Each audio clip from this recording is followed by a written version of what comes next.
Resuming debate, the honourable for Saskatoon University.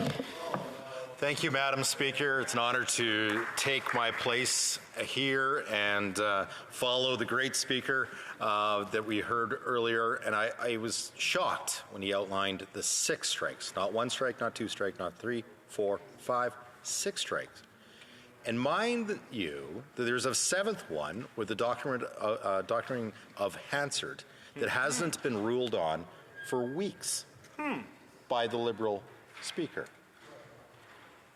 Madam Speaker, we need a new Speaker.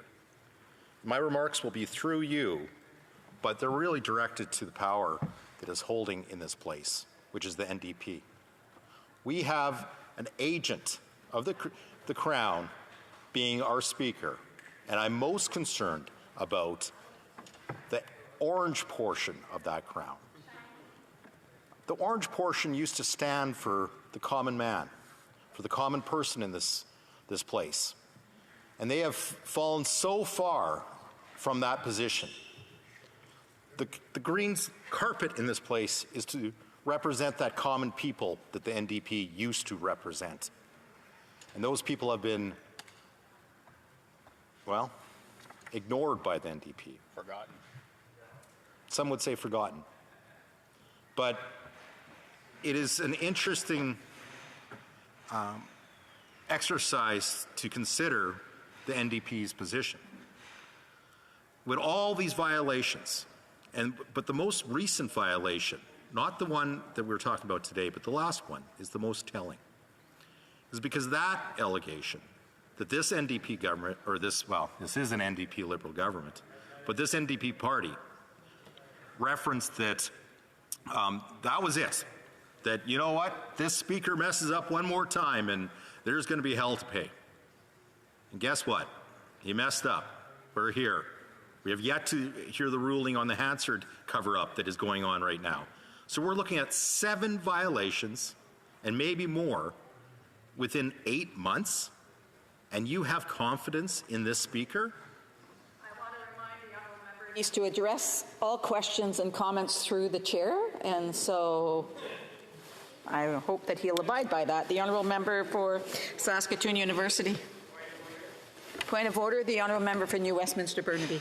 You're quite right to point this out, Madam Speaker. This is exactly how the Saskatchewan Party has treated. Sorry, I'm sorry. That's not a point of order. This is a point of debate. Again, I want to remind members to please wait until it's time for questions and comments to add any additional. And I would ask members to please not contribute, or if they want to have conversations, to please take it out. The honourable member for Saskatoon University. Thank you, Madam Speaker, and through you to the members in the chamber. It is the disrespect that the NDP caucus shows for this place that is most stunning. Stunning that you will not look at the facts that have been laid out. Over 6 violations. And the proposal is just, you know what, we're just going to let it go. Oh, it's the party. Well, Madam Speaker, there's a lot of things that we put our names to in here. And like many of speakers or members have pointed out, there's nothing that goes out from your office that you're not accountable for. Whatever is in that brochure, the 10%er or anything that has your name on, you know that message, because you're accountable. You're accountable with your name on it. It comes from... Mind the honourable member, maybe he would prefer to look at the Speaker so that he's not going to use and address it directly to the member. So again, I want to remind the honourable member that he's to address all questions and comments through the chair. The honourable member for Saskatoon University. Speaker, through you to the members here. And I have been speaking through the Speaker. I have respected this place. I view the debate that goes on here as the most important debate in all of Canada. Canadians from all corners of this great country send 338 people here. And when we get here, the first order of business is to elect a Speaker. And it is the most crucial thing we do to start a term in this place, is elect a Speaker. And I know later on, Madam Speaker, and to the clerk, I will be splitting my time with Lloydminster. But for 30 minutes. So you only have maybe for another 5 minutes, but the importance part of our role is to elect an impartial speaker. Obviously, we've erred. This speaker has blind spots that are too large to paper over. The last time we had a violation of this magnitude, it was talked about procedure, and it was going to go through this lens, and we're going to have this person informed of. But you know what? You know, there's another group. It's interesting that as I was preparing for the speech, I was talking to some of my colleagues, and a page came up, and I kind of started talking about the role of a page. And do you know, Madam Speaker, not a single page has been fired in this term. Even though on the first day of page school, so the pages for the people watching at home are the people that help us.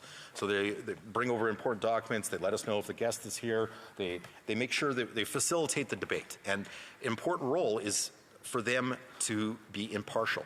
So the first thing they learn in page school is you have to be impartial. You can't post on social media. You can't share an opinion publicly. And if you do, you're fired. And not a single page has been fired from this place because they took their role seriously. And how this relates to this speaker, which is kind of interesting twist, is that I believe he was a page at one time. So I think he knows what's right and wrong, but unfortunately, he keeps picking the wrong decision. Not a once, not a twice, not a 3 times, 4 times, 5 times, 6 times, and now we're soon to find out about a 7th time. And through you, Madam Chair, to the NDP members that are going to be voting in this, I would say, historic vote, is that our debate cannot happen in here without an impartial speaker. It is one of the most important roles that we have here is to have a speaker that we can trust, not one that is an agent of the Crown. And that Crown, unfortunately, with the Prime Minister and the unholy alliance with NDP, is just lacking in common sense. This is the lack of common sense that is, I think, born into these members. It's lack of common sense that if you are that referee, you can't take part in partisan activities. It was pointed out earlier, I once was honored to hold that position in Saskatchewan. So I'm the 25th Speaker of the Saskatchewan Legislature. It's an honor and it's the peak of my career that I don't know if I'll ever surpass. And I love that job. I loved it with all my heart. But there was another calling that was greater, and it was for this country. And I was worried about the country that my 2 boys was going to inherit after the ruinous Liberal Party got done with this country. So what did I do? Knowing that I cannot be in a partisan role as Speaker, I put down my robes. I resigned my speakership so that I could take part in a partisan event, which was the nomination for my seat. That is what I did, because as I hold ethics, being impartial, being that referee, to a much, much higher role than just someone that wears the pointy hat and funny robes.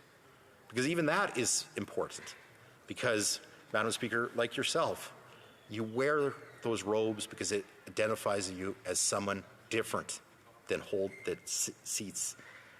seated in this chamber. It's something special that identifies with the uniform of a speaker.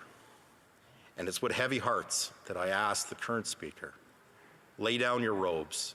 You have discredited and embarrassed and tarnished the speaker of the office that you hold. Questions and comments, the Honourable Parliamentary Secretary, the Government House Leader. Yes, thank you, Madam Speaker. And, you know, like the member opposite, I wasn't necessarily a speaker, but I do have a bit of experience at the provincial level. And I have found speakers of different political parties, all to have their own unique characters and style in terms of their performances inside the House. I don't believe and I don't see anything with regards to what the substance of the motion today that justifies the type of action that the Conservatives are in essence saying. One of those things, Madam Speaker, for example, is if two political parties want the Speaker to be gone, then the Speaker should step down. Well, if Saskatchewan only has two political parties in the chamber, would it be okay to draw the assumption that if a Speaker doesn't have the support of an opposition party, the Speaker should step down? Honourable Member for Saskatoon University. Madam Speaker, that could only come from a member of a caucus that has a leader that has 3 ethic violations. The corruption and rot over there go deep. And a question like that highlights how much ethical lapses that this place under these guys have become. Questions and comments? The Honourable Member for New Westminster Burnaby. Well, thank you, Madam Speaker. The current leader of the Speaker of the Saskatchewan Legislature actually referenced this member in his final statement to the Legislature on May 16th. And this is in Hansard. And he said the following, the Speaker, in talking about the member who has just spoken, said, and I quote, "The signs of inappropriate behavior by the government House Leader took place with a former Speaker. The government House Leader, MLA for Meadow Lake, bragged that he could get the Speaker to rule in any way that he wanted. There's plenty of evidence that did take place. The government House Leader would text the Speaker how he should rule on a regular basis. The Speaker resigned and ran federally." Could the member confirm that he's the man that they are referring to, that would rule any way the government wanted? And how does he explain this quote from the Speaker of the Saskatchewan Legislature? The Honourable Member for Saskatoon University. Madam Speaker, that member has been spending way too much time within the Liberal caucus because now it's just gaslighting all the time from him. That is the most... Order. Members have had an opportunity to ask a question, and if he's got anything else to add, he can wait till the appropriate time, and that goes for every member in this House. The Honourable for Saskatoon Grasswood can continue. Wrong name. Grasswood's over there. Oh, sorry, Saskatoon University can continue. Yes, thank you, Madam Speaker, and it is... I just basically indicated to him that he should wait until he gets the answer. And if he has other questions, he can try and be recognized. And there's other members that are weighing into the debate, and I would ask them not to do so. The Honourable Member for Saskatoon University. Madam Speaker, that just highlights the importance of your role that you hold right now as that referee. And that is what we need to get to, is a good speaker. I'm asking, Mr. Speaker, you need to lay down your robes today. Questions and comments? The Honourable Member for King Vaughan. Thank you, Madam Speaker, and I want to thank my honourable colleague on that excellent speech. Through you, Madam Speaker, we all remember the events of May the 7th, when the Speaker kicked out our leader. So I want to quote exactly what we heard from the previous leader of the NDP when he said on that same date that the Speaker should step down and that it is in his career, and he has never seen such blatant partisanship from a Speaker. I would love to hear the comments from my colleague when their former NDP agrees with everyone else in this House. The Honourable Member for Saskatoon University has 1 minute to respond. Thank you, Madam Speaker, and to my honourable colleague, thank you for the question. That was back when the NDP was a party. It was a true party. It was a socialist party. I don't agree with their thinking, but I knew where they came from. Now they've devolved into a power-hungry, fart-catching party of the Prime Minister. And it is embarrassing to see questions from the New Democratic Party that has duped to so low.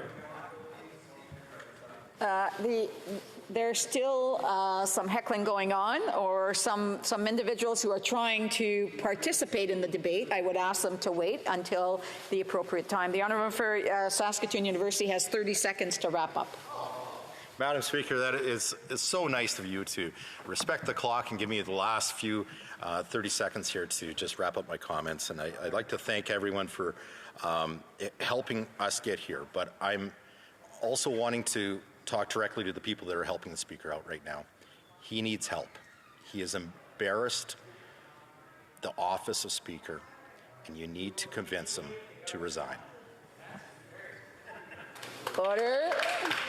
Again, I just want to remind members to please hold themselves back. If they have anything to add, they should jot it down and keep it for the next question and comment.